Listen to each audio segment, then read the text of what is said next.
di Tual yang ini ada keterkaitan dengan kasus hari Sabtu tanggal 28 Januari lalu, di mana pada saat itu ada sekelompok orang yang sedang mabuk kemudian minum atau makan di tempat penjualan, kemudian mereka tidak bayar.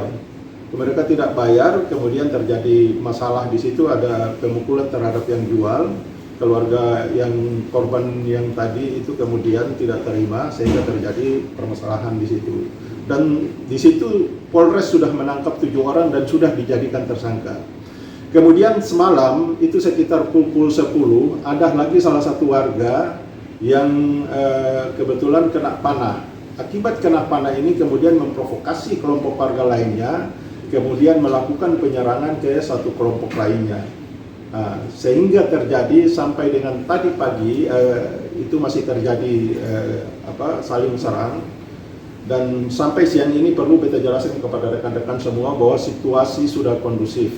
Di sana aparat yang sudah turun di TKP ada dari darat, kemudian ada juga dari laut, dan ada juga bantuan dari udara, termasuk Brimob yang ada di Erek.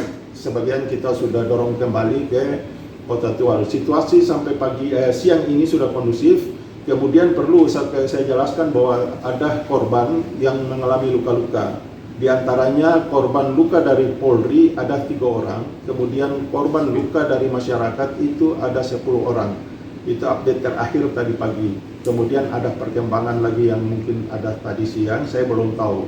Tapi yang jelasnya saat ini situasinya sudah kondusif. Tentunya Polda Maluku menghimbau kepada masyarakat yang ada di sana untuk menahan diri, tidak terprovokasi. Kemudian agar kasus ini tidak membesar, biarlah diberikan kepada aparat yang ada di sana untuk menindak pihak-pihak yang terlibat. Terima kasih sudah nonton. Jangan lupa like, subscribe, dan share ya.